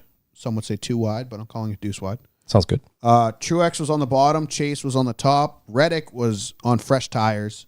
He had obviously just won the previous stage, so he was a man on a mission trying to get back up to the front, kind of leapfrog, or pass those guys that leapfrogged him at the end of the stage. And he was just doing what he needed to do. He did absolutely nothing wrong. But I think Chase Elliott was aware of what he was about to do. Chase Elliott's spotter was aware that Reddick was coming like a bat out of hell on the top. Truex's spotter did not. Truex just faded up off the corner like Chase was going to go to the wall. Chase was way out of the gas. Like Chase was like, "Yo, what the fuck? No." And they all got sandwiched together off turn 4. Reddick goes spinning across the infield, clobbers the 6, hits the 6 a ton, goes flying through the grass, and does a beautiful barrel roll over the Legends track on the front stretch. Same place that Chris Buescher did it. I thought he was at Charlotte. Was that Charlotte? Because I think his was on turf. I thought it was Chris grass. Buescher's was the 600 at Charlotte. Oh, yeah, I think you're right.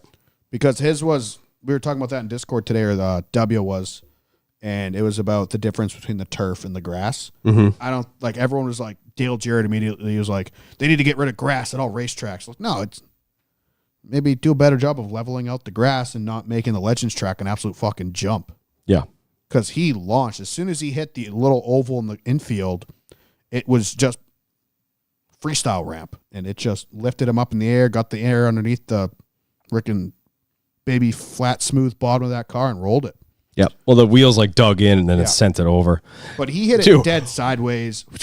What a perfect motion, because he hops over the Legends track, wheels dig in, flips the car over, and grabs a gear, drives it straight to his pit box. Bro, with the passenger front just hanging off. This is one of the reasons why I hate the next gen cars. I hate that these things get in wrecks and don't look crashed. His car just rolled, and it looked better than freaking the 12 car, which tank slapped the wall. Yeah. His car just rolled down the front stretch, and it goes to his pit stall, and they're just like, yeah, I think we have a broken toe link. It's like, he just fucking rolled. Like, that car should have You just 97 Explored it, and you're driving it. Yard sailing parts down the front stretch, like Ryan Newman at Atlanta back in the day. Oh, God. But instead, he's just freaking drops a gear and drives it back to his pit stall like, we good? No. You're not good. Got some weird oil pressure readings from being upside down, but I think we're all right. I think there's a little bit of oil in the intake, but that'll clear out. Yeah. Put tires on it. Change my tires. Yeah, that was an interesting one. Good thing he won that first stage. But anyway, a bunch of other people involved in that.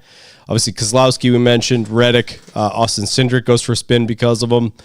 Blaney got into the wall, breaks the toe link. Ghost wrecked his car, because in the picture of Reddick flipping, you can see Blaney right behind him. Yeah. Or like on going through the tri-oval, and his car seems completely fine. Yeah. And then he spins out the next lap coming to the pits. So it's like, when did you hit the wall? Yeah. Trying to avoid. Assuming off of 4 to avoid the wreck. But it's just like Blaney just like, dude, like, put a race together. Yeah. Like, they are having such a tough time. Defending champion, And it's just trouble after trouble for that poor 12 car. Yeah. When they're usually hot this time of season. Yeah. So apparently that all went to his teammate. The second stage, second stage we have Suarez out front, but Seabell gets by him, takes the lead from Martin Truex. So ultimately, Christopher Bell takes the second stage.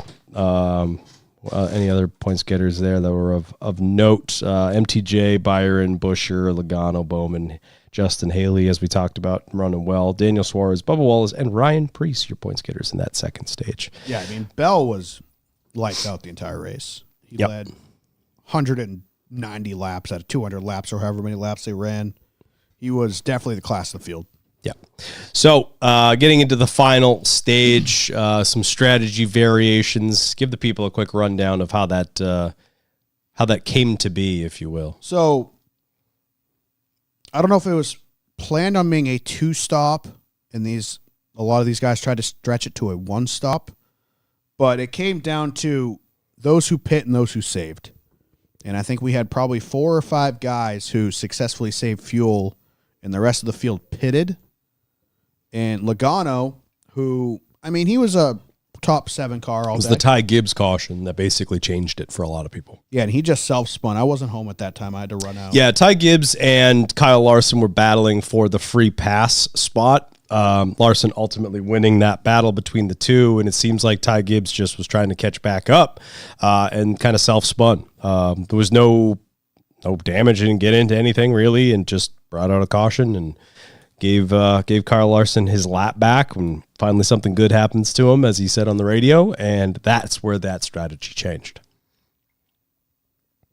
Carry on. Yep.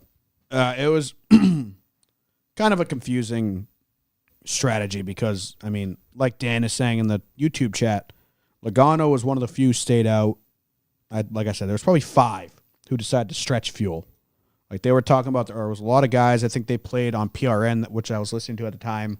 They played Bowman's radio, and he asked his team, he goes, Blake, do we have enough gas to make it to the end? Nope, we need to pit one more time, but there are guys who are going to try to stretch it. I don't know why there were such differentiating opinions there. Like if the 22, the 99, the 11, and the 10 could all stay out and save fuel, why couldn't everybody? Mm-hmm. So it was kind of crazy to me that we saw such a differentiating strategy when everyone could have pit at the same time. But obviously saving fuel worked for Logano. He came out in second. I want to say it was Logano, Suarez, Nemechek, I think Hamlin maybe was one. Buescher. I think Hamlin stayed out. Maybe. The 19. Anyway. But there were, like I said, there were 5 or 6 guys stayed out and saved fuel and seemingly did it comfortably. Yeah. The 22 made quick work of the 99, got by him, and then the race was on behind him. Seabell, Byron, and Bowman were the first 3 out of pit road, and they came back from almost 30 seconds behind to Seabell was half a second behind Logano coming across the line. Mm-hmm. And Logano, I mean, Teammate of the Year award goes to Ryan Blaney. Yeah.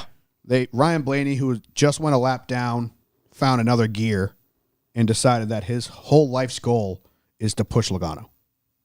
And Blaney did it successfully. Logano was probably like a second and a half behind the 99 car, and Blaney just locked bumpers every straightaway and just pushed him right up to the 99's bumper, pushed him by him. I think Blaney cleared the 99 as well and then just blocked for him. And then when the leaders, the 20, the 24, and the 48 were coming, Blaney did a successful job blocking them and kind of just cleared the way for the 22 to get the win. Yeah.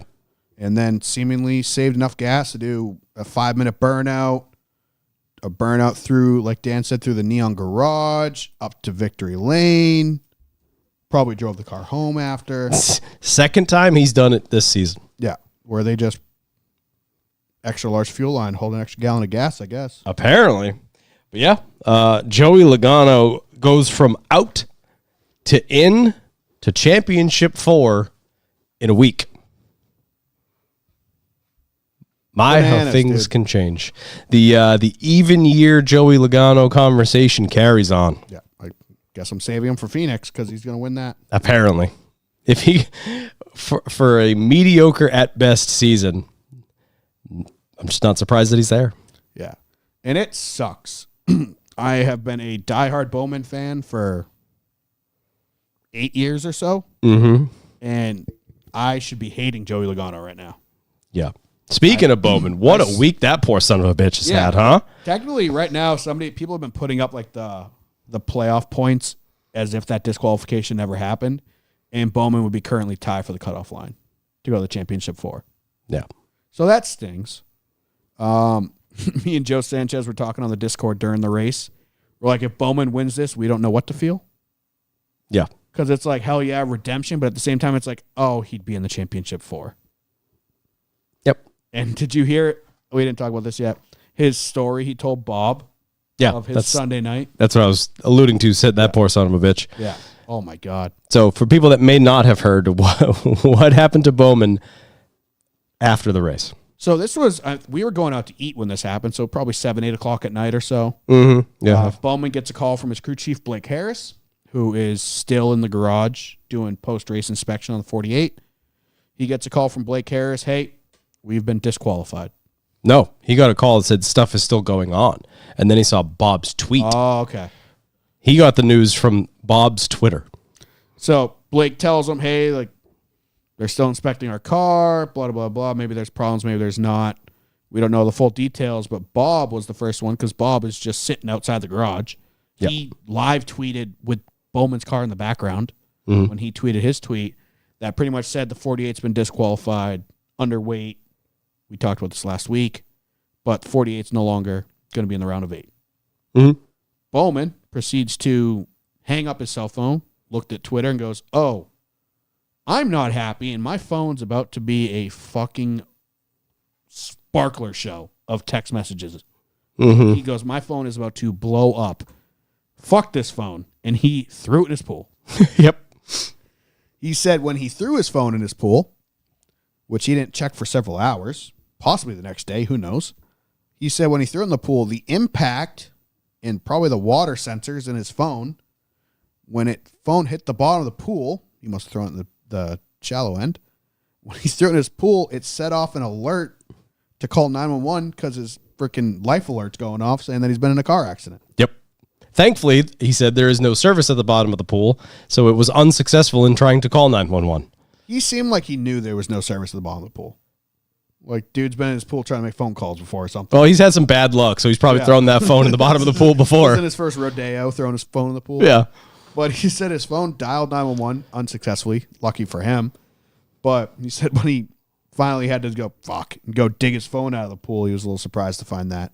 So poor kid, I mean, he's obviously, it's been well publicized, the trials and tribulations he's gone through. Missed the other bad stuff that happened to him.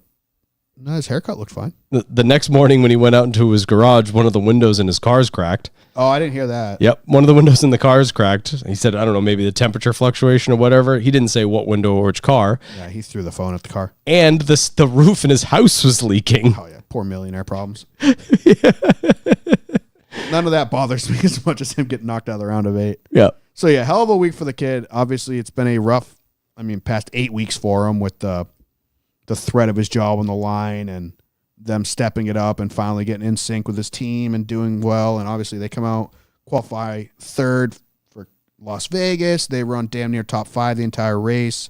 Stage 1, they were out in 14th, I think, for stage 1 because they just decided we're going to pit because it was like a 6-lap shootout to the end of the stage. So they took tires instead of stage points. But just, absolute bummer for that kid. But yeah, fucking hell of a week. Yeah, not a week. Not a week for Bowman. But I envy his bank account. Yep, and his friends that get to hang out with him. Yeah, maybe not this week. Yeah, maybe not so much.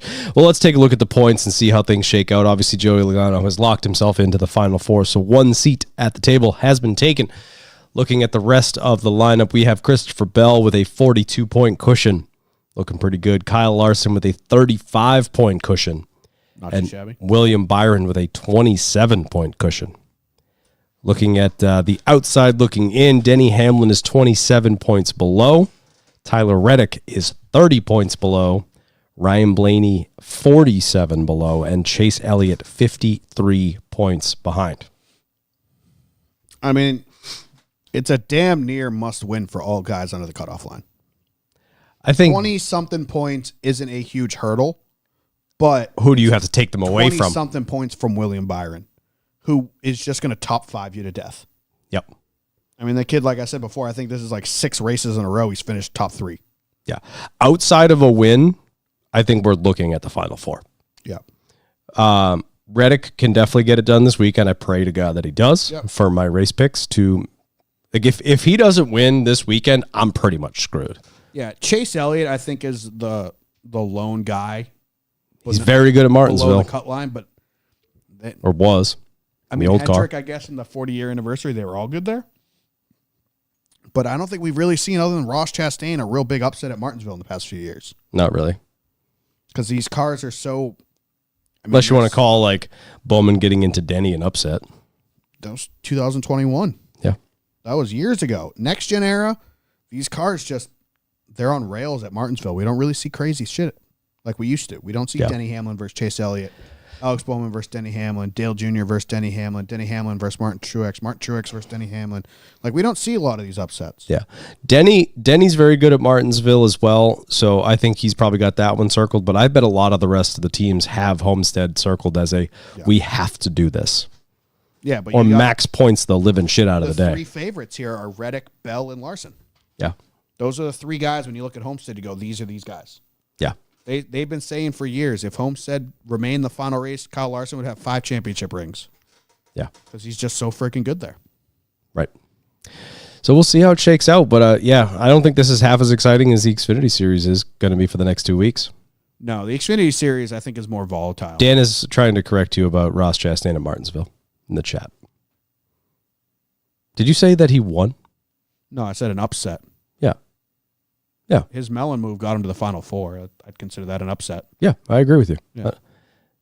He didn't say he won, Dan. Go to bed.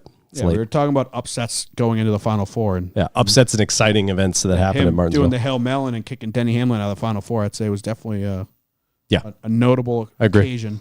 I agree. I mean, that's pretty much it. Anything else you want to add?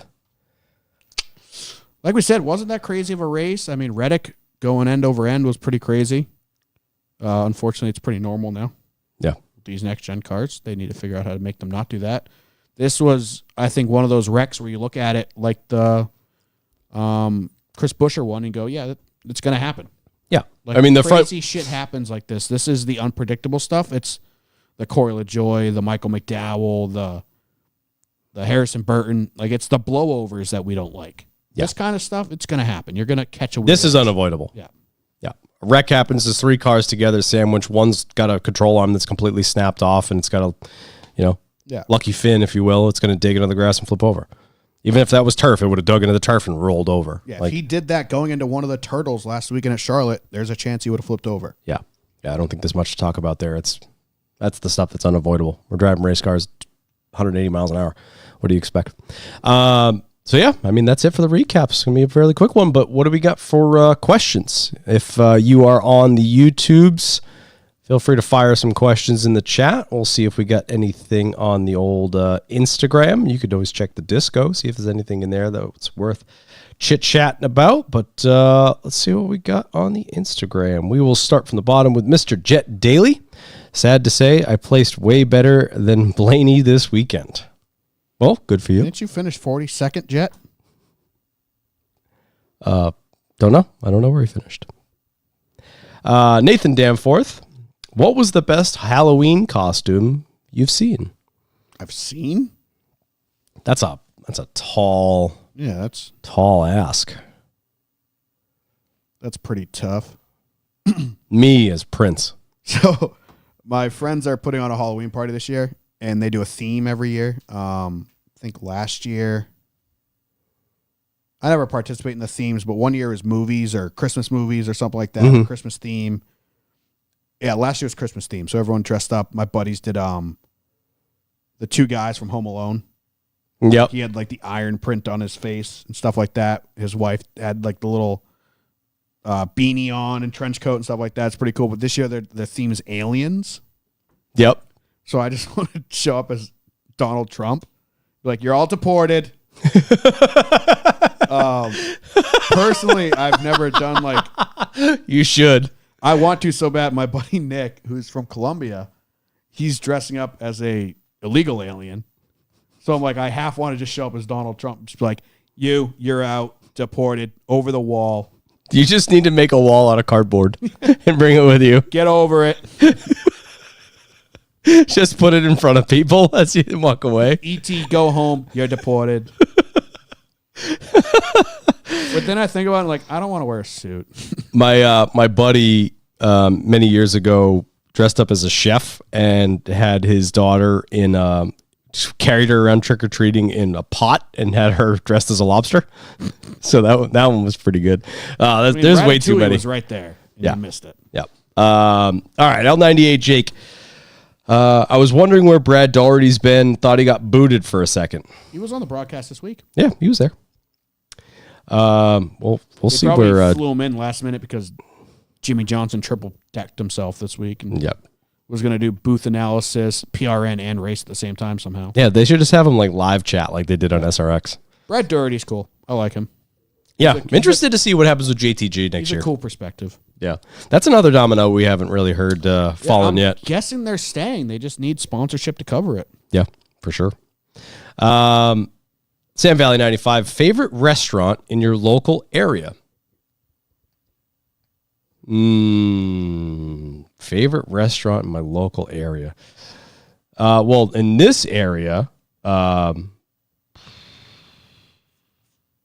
going Tallulah's Taqueria. If you ever find yourself in Providence, get yourself over to Tallulah's. Our good buddy owns that, and it is fantastic.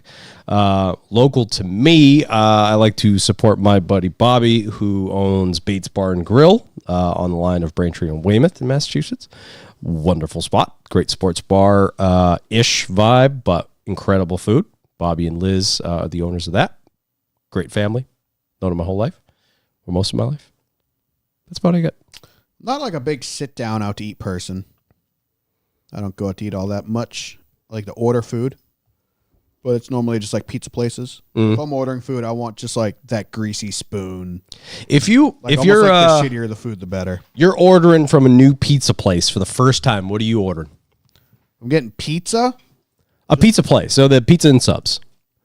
And you're testing this place to see if it's gonna, make your rotation. What are you ordering to test them? If I'm getting pizza, it's either going to be just a classic, just cheese with bacon on it, and that'll just judge their pizza in general. Mm-hmm. I'm going like specialty pizza. It'll be like a CBR, chicken bacon ranch. Mm-hmm. Or go-to sub would be a chicken parm. Good choice. Yeah. That's a good one. But like, there's one place near me that I get all the time, Uncle Joey's. They took over a franchise that I grew up eating at. It was called Chicken and Chips. It was in like the worst part of Nashua, which is like a city close to where me and Dan are from. And it was in like, just like double lock your cars, freaking put wheel locks on your wheels type of neighborhood. Like, you don't want to park and get out of your car. It was like really shitty neighborhood. And that place, for some reason, burned down. They got a lot of money from insurance for some reason. Yeah, wonder how that But works. the Uncle Joey's place, which is right down the road from my house, bought all their recipes, and they had famous chicken tenders Ooh. that I grew up eating. It was my mom grew up eating from there. She always worked kind of close to it, so she would always get it. And like that was always like, we're getting chicken and chips. Like, heck yeah. Like everyone's excited about that. Yeah. So a place down the street now owns their recipe. So it's just like chicken and chips. Good Heck pick. yeah, even though it's not that anymore. If I'm going somewhere for the first time, Dan and I have the same thought on this. I always order a small cheese pizza, just as is. When I usually order pizzas, like from any pizza place, I always order well done because I like it crispy. Yep. So, but the first time ever, I always go small Italian sub and a small cheese pizza. See, when you say And see- small, you're talking about personal pizza? Whatever their Small small is. Just so I can have both and I see how find good they are. That is a false representation. That's how you test the cheese and But, the sauce. The small pizzas are never the same as their big pizzas, I find. Yeah, that's fair. Like you get a personal pizza and you're like, all right, this is good. But then you get like a large pizza and you're just like, this is nothing like what I just had. Are they even using the same sauces on these little ones? True. Like I just like fucking, I don't know if everyone has them, but Sal's. I never ate there a whole bunch as a kid, but it's just like big, flat, greasy pizza. Yeah. It's like New York style where the slices are this freaking bigger than your plate. And like, dude, I grew up loving like pan pizza and stuff like that. But now it's just like, dude, give me a greasy, fat, just slice of pizza. Yeah. Like Dan, big Papa Gino's guy. Papa Gino's unsung Papa hero of Gino's New is England. That same style, that New York style, just flat, greasy pizza. Yeah. Tim Connors in the chat. Giant pizzas always taste like trash. Fight me. I'm going to join you there, Tim. I much prefer small pizzas. Like if you're in Massachusetts, you'll have heard of bar pizza. If you're not from Massachusetts, you will not. It's a much longer explanation than I care to give you, but they're individual size pizzas, kind of like a cracker, crispy crust. I much prefer an individual size pizza than a huge pizza. Yeah, I'd rather get 15 individual pizzas versus 4 larges. I prefer a large pizza, and you just eat slices as you go. Yeah, fair enough. All right, let's keep going. What was the first bar you would go to on the regular? For me, I was not of age at the time. I was living downtown Boston, and a friend worked at a place, and I was allowed in. I behaved, but I showed up very often, made lots of friends, and then got a job from the owner as a promoter, and he didn't know I was not of age. So yeah, that place. I was never a bar hopper. We did it a little bit. I was never like, it's Friday night, we got to go to the bar. But I had friends that were all big drinkers and stuff like that. It started out as a 18-plus nightclub. Yep. Because my friends who were overage could drink, and we couldn't, and we didn't. Shame. But if you're so inclined, you could put chapstick on your hands before they write the X's on it, wipe it off in the bathroom. We never did that, though. That place was wicked shitty. It was called the Junkyard. Great place. It was not a nice place. But bar hopping, Murphy's Tap Room in Manchester. Nice. Local favorite. And then when that place got really busy around 9, 10 o'clock, we'd make our way down the strip and end up at McGarvey's, which is more of like a dive bar type, almost like a Patty's Pub type of place. You had McGarvey's? Yep. I used to go to McGreevy's, as did Dan as well. Yep. Oh, and then he just says it in the chat. Yeah, we're from just north of Boston. Me and Dan. Kyle's just south of Boston. So everything's Irish. Yeah, pretty much. Everything is an Irish. Tim Connors in the chat. I started frequenting bars at 18. Weirdly never got carded. Yeah, well. Yeah, well, you're Sasquatch. Yeah, you're the gentlest of giants I've ever met in my life. And I love you. The bouncers would see you and be like, all right, man, you're cool, you're cool. Tim Connors, Cape Cod Pizza has a killer frozen bar pizza. If you go to the actual Cape Cod Pizza in Brockton, Massachusetts, it's even better. But yes, their frozen ones are still fantastic as well. Yeah, Dan was a bouncer at McGarvey's for a while. McGreevy's. Oh, McGreevy's? I'm sorry. I thought he said McGarvey's. I was like, damn, I bet he carded me once. Yep. McGreevy's was, I think it was co-owned by one of the Dropkick Murphys guys. Dan lived in Boston for a long time. Wasn't that long. 4 years is a long time. Cool. We had the questions in the chat. Yep. We had a couple. Here's my favorite one. Okay. Joe Spinelli sent fuck, marry, kill. Oh, we got an FMK. Was that the YouTube chat? But he didn't tell us what to fuck, marry, or kill. He just said FMK. Oh, okay. Yes. So I don't know. Marry it, I guess. Sure. Oh, all right. 5 minutes later, he put in fuck, marry, kill. Fuel saving races, overtime finish, domination races. Oof. I like fuel saving races, fuel mileage races when a lot of people are on the same one. I also, where it's like who's gonna run out and if someone's gonna make it or not. Like we run into that a good amount at Pocono. It seems to like always end up in a late caution and then we get screwed out of it. But like the last couple years, we've had the Xfinity race come down to like, are they gonna make it? And those can get really exciting. Like when you're down to like a half lap, like maybe they're gonna make it, maybe they won't. Those are pretty fucking exciting. Also, like a fuel saving race like this weekend where Joe Logano's like a 4th to 6th place car, and he saves enough fuel to win. Okay, that's acceptable.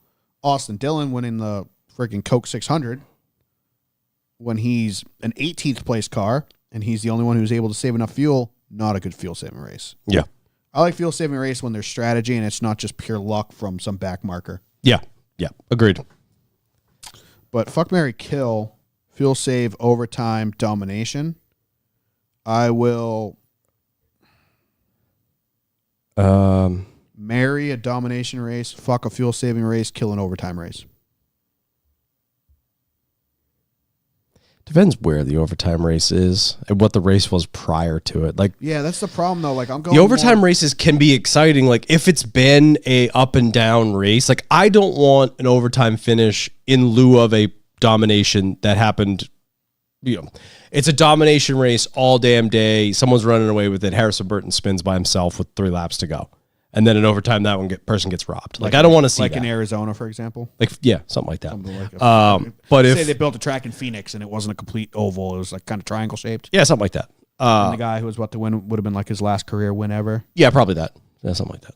Like if that happens. I could see where that would irk some people. Yeah, it might bother some people, and I'll still never forgive you for it. But like, if it's been an up and down race, a back and forth battle, this guy's led 25, this guy's led 27. It's been an up and down race. Then an overtime is actually super exciting. Right, like we had with the Xfinity race this weekend. Yeah, something like that. It's not the perfect example, but you're taking 2 cars that are equally matched that just happen to be 3 seconds apart, and we're going to bunch those 2 guys up again, and they're going to battle it out. Yeah, or That's cool. Well, they restarted twice, and they were battling both times, so it's like the overtime is exciting. But you take a race that was either dominated, seemingly a boring race start to finish, and you throw an overtime in there just to cause mayhem. That sucks. I don't like that. Yeah, I mean, it's tough to answer the question because, like, it's in lieu of what? But, like, when Truex leads 297 of 300 laps, it's like, that sucks, and it's not fun. So, yeah, tough to answer.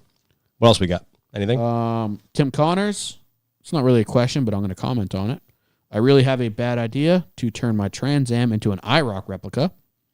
Yeah, that wasn't phrased as a question, but yes, you should.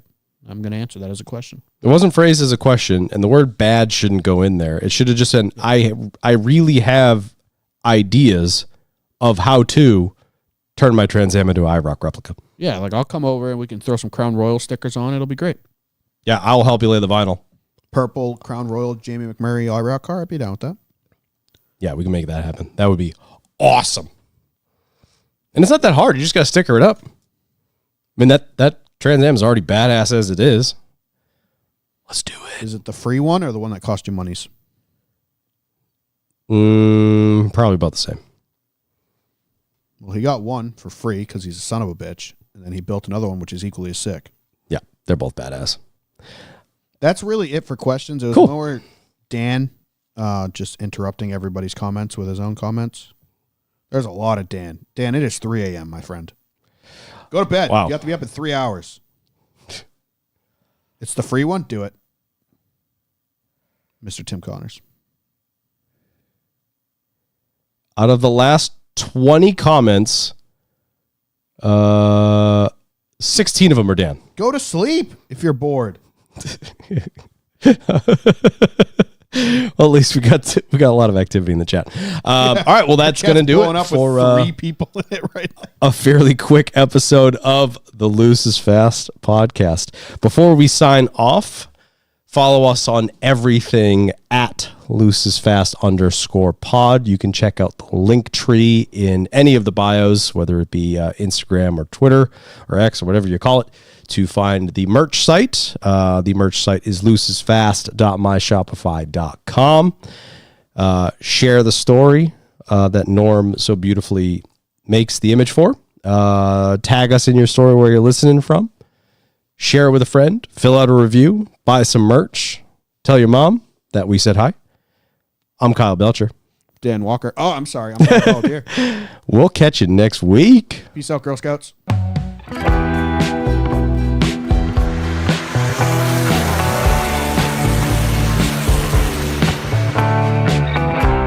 See how quickly this goes when Dan doesn't interrupt us? I know.